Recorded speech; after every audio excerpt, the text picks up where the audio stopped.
안녕하세요. 배신의 장미입니다. 오늘의 사연 시작하겠습니다. 40대 여성입니다. 다들 시어머니 전화번호를 어떻게 저장을 하시나요? 시어머니라고 대부분 하실까요?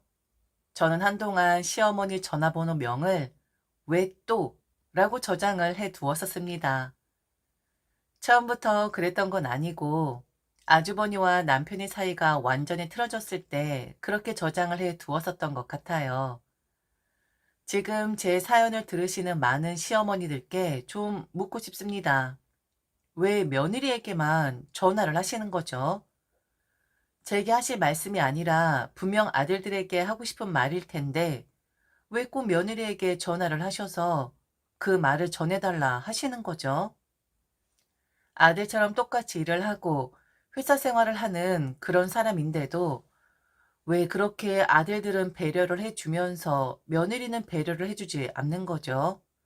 아마 이렇게들 답변하시겠죠. 저희 시어머니와 동일하게. 아들은 전화를 해도 받질 않아. 그리고 전화를 하면 엄마한테 성질이나 내지. 차분하게 들어주질 않아.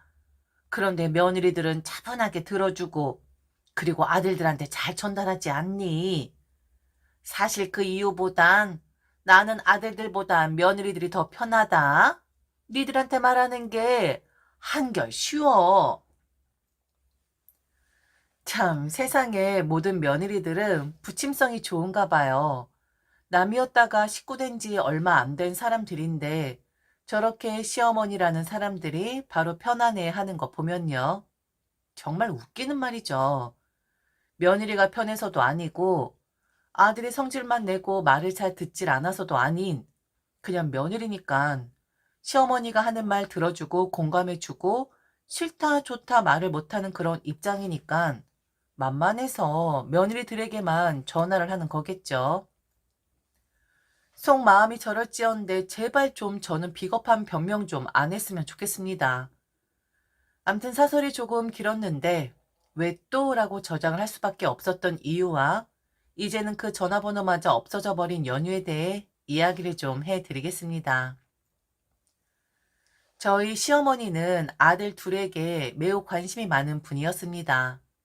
결혼하고 3년 정도는 그러지 않았던 것 같은데 그 이유는 바로 시아버지의 존재 때문이었던 것 같습니다.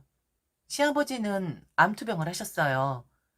그 암투병 하실 적에 시어머니가 모든 걸 다 병간호하셨고 저나 형님에게 시아버지 병간호를 나눠서 하자라는 말씀 단 한 번도 하신 적 없는 고마운 그런 시어머니셨죠. 딱 3년 투병하셨고 그리고 시아버지 돌아가시자 그때부터 아들들에게 집착을 하시기 시작을 하시는데 저나 형님은 그때 처음 시어머니에게 이런 말을 들었었죠. 저는 결혼한 지 3년, 형님 같은 경우엔 결혼한 지 7년 차의 말이죠. 나는 사실 첫째 너 때도 그랬고 둘째 너 때도 마찬가지로 상견례하고 알아 누웠었다.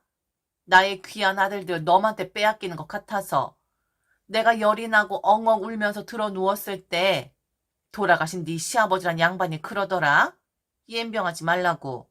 그런 거냐? 내가 옌병을 한 거냐? 그렇게 니들 시아버지란 사람이 나한테 박하게 했어. 그런데 말이다. 결국엔 내 손으로 니들 손 단 한 번도 빌리지 않고 니들 시아버지 잘 보냈지 않느냐?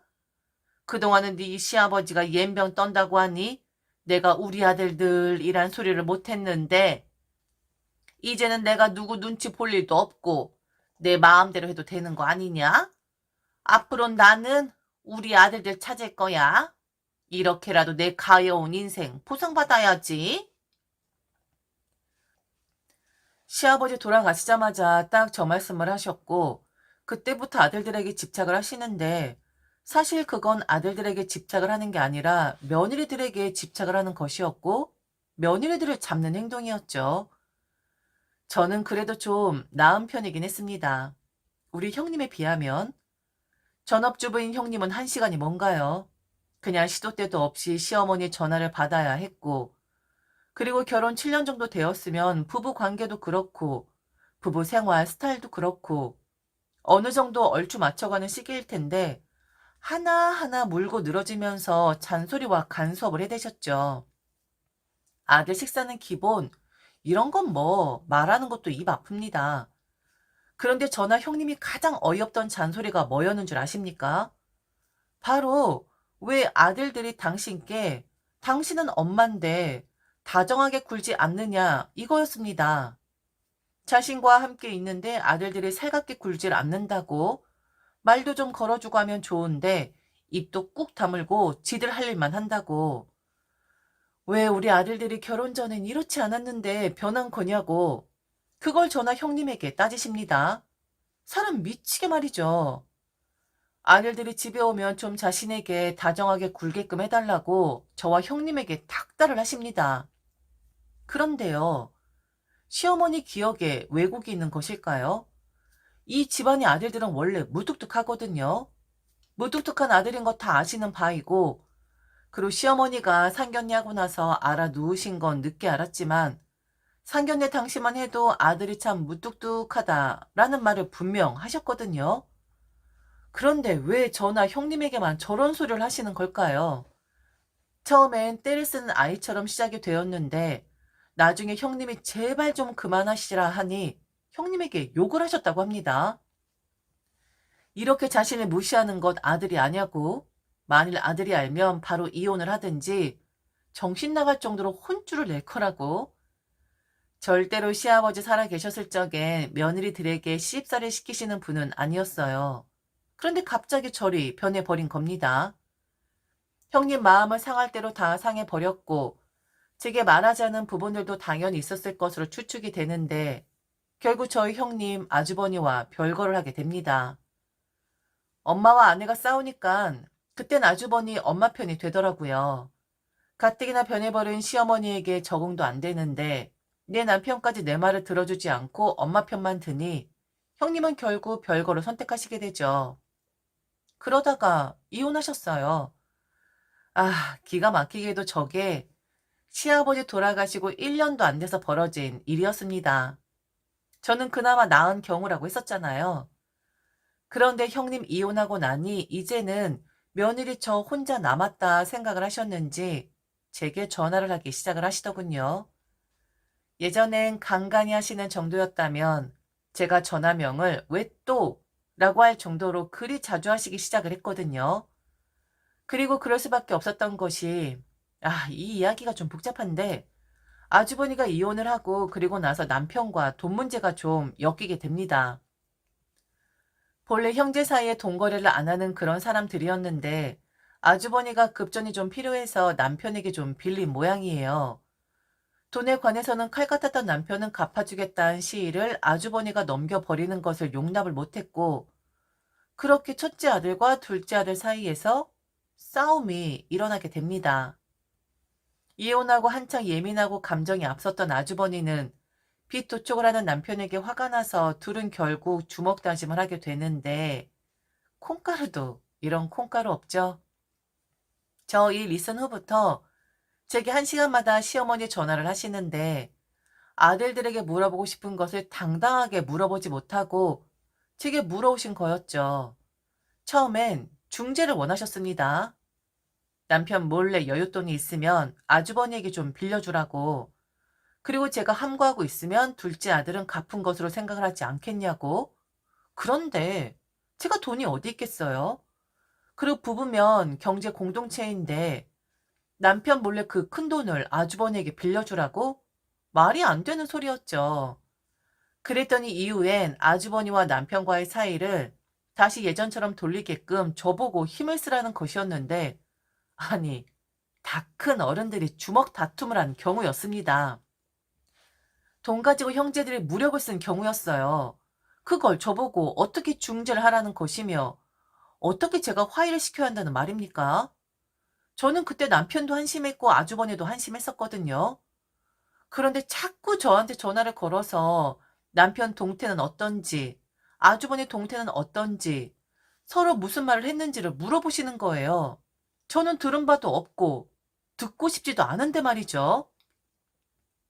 뭐 들은 거 없냐? 아들이 뭐라 그러디? 형이랑 화해는 언제 한다고 하디? 어머니, 저도 잘 몰라요. 그리고 그 일랑 아주버니 일이잖아요. 제가 나설 건 아니죠. 너는 무슨 말을 그렇게 하니? 그럼 그냥 손 놓고 있을 거야? 네가 화해를 시켜야지. 둘째 놈도 구슬리고 첫째 놈도 구슬려야지. 가만히 있으면 되니? 너 오늘 첫째 놈 집에 가서 그래 밥 좀 해주고 와라. 그리고 나서 한번 물어봐. 어떻게 하고 싶은지, 지금 심정이 어떤지 가서 한번 물어보고 오라고. 어머니, 저 지금 일하고 있어요. 정 궁금하시면 어머니가 오늘 아주버니 집에 가셔서 식사 차려주고 물어보세요. 저는 정말 이 일에 끼고 싶지가 않다고요. 너무 짜증이 나더라고요. 왜 돈을 빌려줘가지고, 왜 돈을 빌려가가지고 이런 사단을 내는 건지. 그런데 더 짜증이 나는 건 저는 아무것도 안 하고 싶은데, 그리고 아무 말도 안 듣고 싶은데 계속 들어보라고. 그래서 당신에게 알려달라는 시어머니의 말이었습니다. 남편에게 시어머니가 자꾸 이렇게 전화를 해서 내게 사정을 하신다.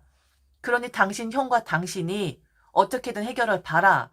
아니면 당신이 어머니께 전화를 드려서 이런저런 사정이니 형과는 당분간 거리를 둘 수밖에 없다. 좀 말을 하라고 했습니다. 무뚝뚝한 남편이란 사람 저를 한번 힐끗 보더니 그 정도 전화는 받아줄 수 있잖아. 라고 하는 겁니다. 가뜩이나 원금은커녕 이자도 제대로 안 놔줘서 짜증이 나는데 저까지 자기를 들들 볶는다고? 시어머니 일은 저보고 알아서 하라는 거예요. 저도 화가 이만큼 올라와 버린 상태였고 그날 말하지 않는 남편 붙잡고 싸우느라 진을 뺐는데 다음날 여지없이 왜 또가 울리기 시작합니다. 왜 또? 궁금하면 당신 아들에게 전화를 해봐. 나도 지금 당신 아들과 냉전 중이야. 라고 혼잣말을 하고 저는 전화를 안 받아버렸어요. 그런데 자꾸 오는 겁니다. 참 즐기기도 하지. 받을 때까지 하는 건 또 뭐야? 전화로 인해서 큰 며느리 이혼시킨 사람이 이제는 둘째 며느리까지 잃고 싶어 저러나 싶더라고요. 참다 참다 전화 받았는데 대뜸 제게 소리를 지르더라고요. 그리고 알았습니다.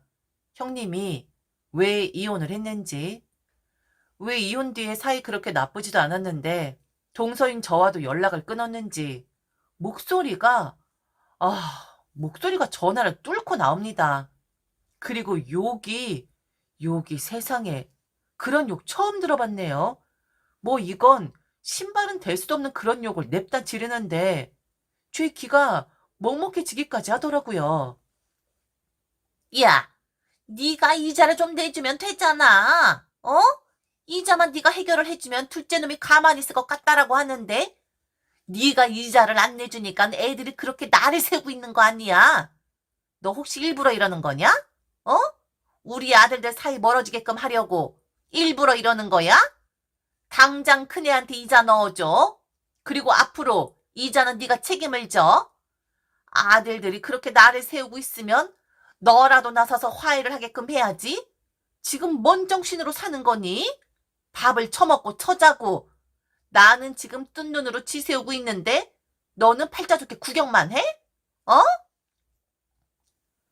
어제 남편과 싸운 상태였고 그리고 지긋지긋했고 너무 콩가루 같았고 유치했고 끝날 것 같지가 않았습니다. 이번 일이 잘 넘어간다 치자고요. 그렇다 하더라도 저는 이 일이 깔끔하게 해결이 될 것 같지 않았어요. 이래서 형님이 이혼을 한 거구나 싶었습니다. 끝이 보이질 않았으니까. 해결점이 보이질 않았으니까. 어머니, 제 아들들이에요? 어머니가 그따위로 키웠는데 왜 저한테 난리세요? 처먹고 처 잘 자냐고요? 네, 저 그렇게 해요. 내가 낳은 자식들도 아니고 도대체 가정교육을 어떻게 받았는지 그깟 돈으로 치고받고 하는 애새끼들이 다 있대요. 왜 저한테 이러세요? 왜 저한테 욕을 하세요? 그리고 왜 제가 이자를 내야 하나요? 어머니 큰아들 이자인데 왜 제가 내야 하냐고요? 뭐라고? 야, 너 지금 말 다 했어? 어? 지금 뭐? 애새끼들? 너 지금 내 아들들한테 애새끼들이라고 했냐? 네, 그랬어요. 첫째 새끼 와이프가 도망간 이유를 알겠어요. 그래서 저도 둘째 새끼한테 도망가려고요. 아들 새끼들 교육 못 시킨 당신 탓을 해야지. 뭐 잘났다고 며느리만 잡아댑니까? 내가 그따위로 키웠어요? 내가 그렇게 콩가루를 교육시켰냐고요. 어머니 둘째 아들하고 저 이제 남 될 거니까 이자 같은 소리 하지 마세요. 그리고 왜 또? 도대체 왜 또? 아, 저기요. 왜 또? 저한테 전화하지 마세요. 아주 징글징글 맞아서 당신 아들하고 이혼해 버릴라니까. 그리고 전화를 확 끊어버렸습니다. 그리고 그날 저는 남편에게 이혼장을 던졌어요. 네 형수라는 사람이 왜 이혼을 선택했는지 알겠다고. 네 엄마라는 사람이 이런 식으로 말을 하는데 그 누가 곁에 남겠냐고. 그리고 유치하다 했어요. 콩가루 같다 했어요. 애초에 돈을 빌려주지 않았으면 이런 일이 없었을 텐데 니들 형제 사이 보니까 예전으로 돌아가기 힘들 것 같고 끝이 보이지 않는다 했습니다. 녹음본 그리고 전화 내역들 저는 남편과 결국 이혼 소송까지 갔고요. 이 또한 콩가루처럼 그런 징글징글 맞은 싸움하다가 결국엔 쫑이 나 버렸습니다. 절대로 저 굴레에서 벗어나지 못할 것 같아 도망쳐 나왔네요. 이혼 판결 딱 났을 때 형님에게 전화를 걸었어요. 결국 저도 견디지 못하고 나오게 되었다고. 형님, 딱 한마디 하더군요. 축하한다고. 곧 정신줄 놓을 사람이고 그리고 만일 그 양반 정신줄 놓으면 무뚝뚝하단 성격의 숨을 아들들 대신 우리가 그 험난한 과정 다 맡아야 하는 거였다고. 저는 적어도 신발 묻지 않은 욕만 들었지. 형님은 그 시어머니라는 사람에게 맡기까지 했더라고요. 누구 때문에 이혼을 했다라는 것은 없었습니다. 남편의 탓, 시어머니의 탓, 그리고 아주버니의 탓. 모든 것이 산재가 되어 있었네요. 왜 또에서 지금은 완벽하게 사라져버린 왜 또라는 사람의 전화번호. 항상 왜 또? 전화가 올 때면 그 전에 느껴지는 불안감 같은 것이 있었는데 똑같은 전화 벨인데도 유독 왜 또만 전화가 오면 가슴이 두근거렸었거든요. 이게 촉인 건지. 암튼 지금은 저런 두근거림이 없어 좋긴 합니다. 그리고 가끔 생각해요. 그 무뚝뚝한 아들들. 호랩이 만들어 놓고 우쭈쭈하고 있을 시어머니. 지금도 머릿속에 스쳐 지나가는데 아, 소름. 얼른 지워버려야 해. 아, 소름 돋아. 지금까지 들어주셔서 진심으로 감사합니다. 이상 대신의 장미였습니다.